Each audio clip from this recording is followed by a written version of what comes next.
We're spending time today talking about use cases in AI. And again, this premise of practical AI is really important. And the reason Jeremy's on is one, because I work with Jeremy every single day. Two, because he knows this inside and out. He's been working on it for a very long time. And he won't call himself this, but I will. This guy's a guru. Jeremy, tell everybody what your experience has been with AI, what you've been doing, because you've been doing it for a long time. But I think bringing that context would be helpful for people.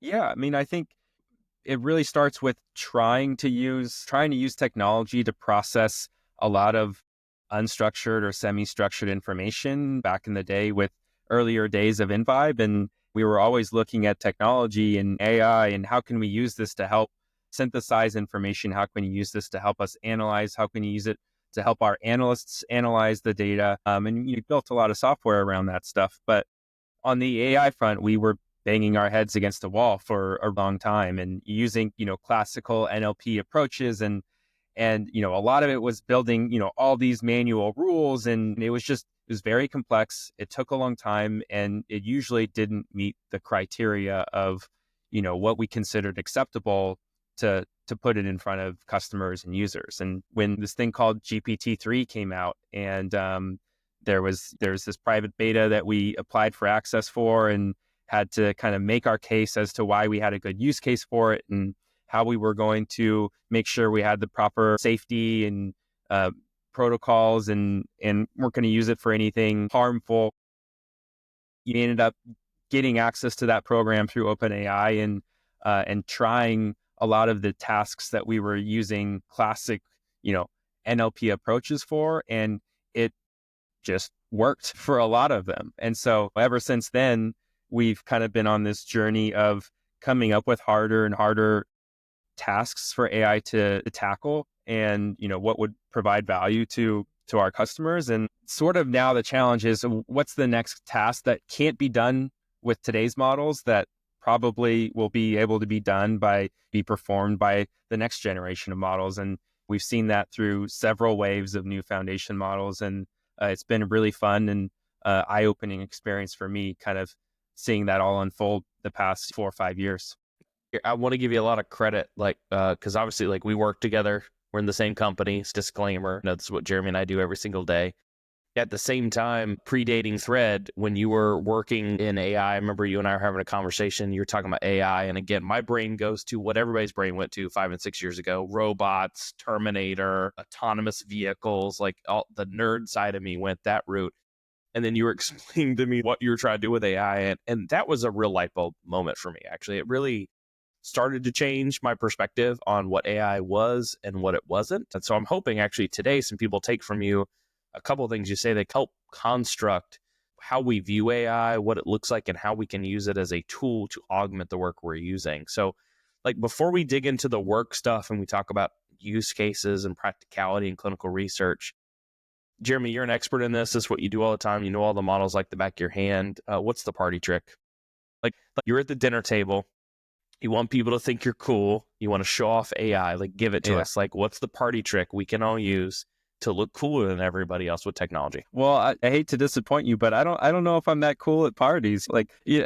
I lean towards really my favorite use of AI, just my day-to-day life. A lot of times if I'm stuck on something, if I'm thinking about a problem or a decision I need to make, anything like that, I will just pull out my phone, start an audio recording, and I'll just speak. And it will be very unstructured. It will be very I may have long pauses. I may ramble all over the place, but I can just do that, get it out, transcribe it, send it into, my favorite LLM, have it synthesize those thoughts, have it clarify them, and put it in a way that is very clear for me to understand and clarifies my own thoughts. With writing, this is kind of a cheat for me to use AI to clarify my own thoughts and help make maybe tricky decisions or uncomfortable decisions a lot easier. That sounds really smart and thoughtful and businessy. Congratulations. I've got a few party tricks, and I'm going to save some of those for other episodes. The one that I will never forget was the first party trick I ever saw on AI. I'm at this friend's house. It's a couple years ago. I think it was when the OpenAI app first came out. We were getting asked, because we were the nerds of the table, what are these things with AI? And again, more Terminator, more macro level stuff. This friend of mine said, I use it for my wife's grocery list. And I think we were all like, what are you talking about? And he was like, well, she had to shop for like 50 or 75 things for this meal coming up. And so I loaded it all and told him what grocery store I was going to and laid out this map to save me like 30 minutes at the grocery store. Awesome. Aisle 3, go find these 5 things. Aisle 4, go to these, skip 5. And I will never forget the amount of people that were like wowed by that. And for me, I was kind of like, oh, that's pretty cool. And then after, people are like, could you tell me how you got the grocery list to work? So for what it's worth, I feel like there's a ton of party tricks, and that was one that really stuck out.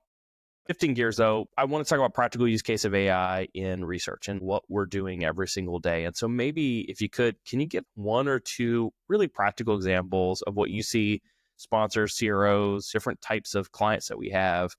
How are they actually taking advantage of AI? How are they actually using it in their companies today?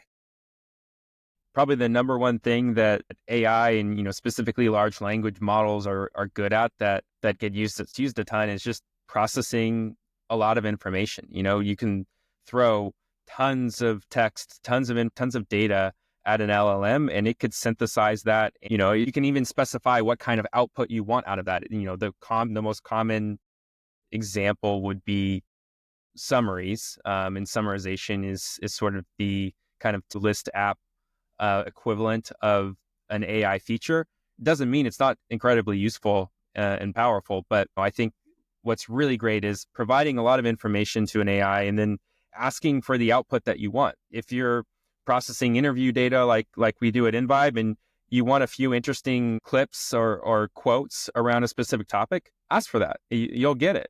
I think it's just having an idea of what you want out of it and asking for it like you would ask a human goes a long way. I think one of the examples you were talking about with a client just the other day, so if it's like, I'm just going to say it because I thought it was a really good one, and it's current, is you got a client, they want to get some insights on the recruitment campaign, so they load up the survey of questions that we're going to ask, Likert scale, but also mostly via their voice, right? We want people to respond and talk to our app with their actual voice.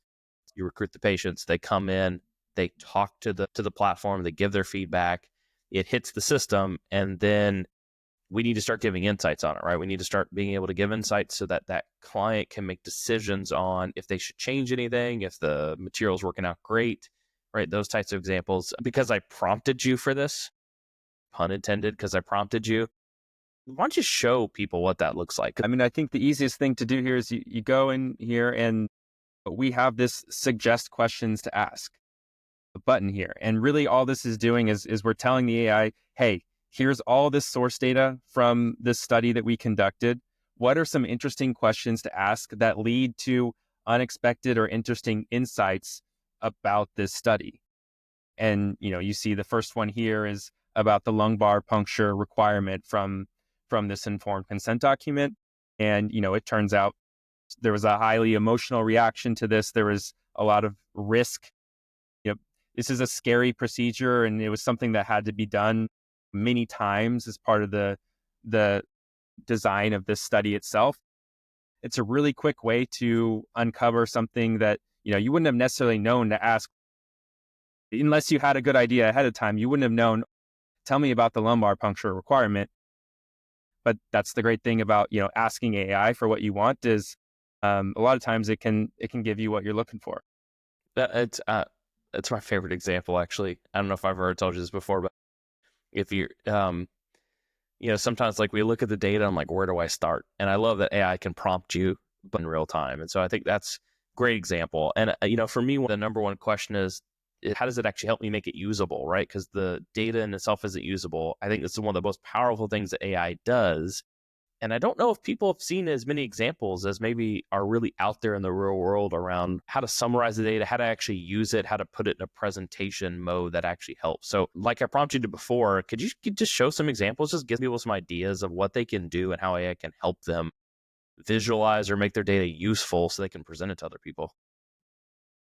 At the end of the day, you don't want to be sending colleagues a link to your chat session and have them read this text necessarily. It's not the most effective form of communication. So one thing that we did is we added this creative video presentation tool. Same sort of idea at play here as, we have the AI suggesting interesting topics to make a presentation about, we think would be of interest to people using this tool. You can go in and you can select one or enter your own. And then it goes through this whole AI assisted process of ultimately creating a video presentation with slides, with voiceover, and splicing in, voiceover content from the actual participants who responded to your study. And the user has control over it. You can make it exactly how you want to make it. But the great thing about AI is that we can provide a happy path for you, and we can suggest, the key findings here that we think are most relevant to the topic that you provided.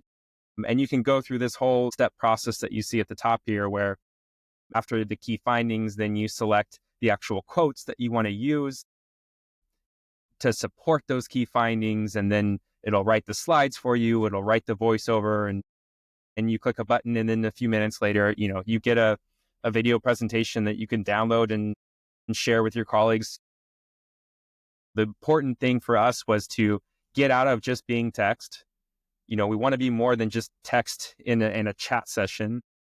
And how do we take advantage of the richness of our own data? You still have a human in control, but AI is heavily assisting and can be an assistant to varying levels depending on how much the user wants to control in this situation. I do like the end. I mean, I like presenting my stuff, but some people don't. And so I think it's kind of interesting to me that one of the most practical use cases is actually AI presenting the data and the findings, right? Doing a voiceover, doing an avatar.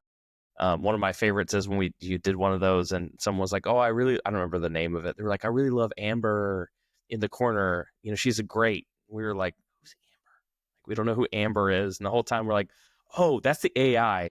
And people look at you like, that's not an AI. That's Amber on the team. We're like, no, it's an AI. It's for your voiceover. I really appreciate these, Jeremy. There's lots more to talk about. We'll come back and talk about more of these, but I think just giving listeners just a sense of what kind of practical AI is out there is helpful, right? Because this stuff is meaningful, it's supportive, it can help your work, and it doesn't have to be overwhelming. Absolutely. Yeah. Thanks for having me on. Well, hey, thanks for being on today. I appreciate it. I'll catch you soon. Thanks, Jeremy.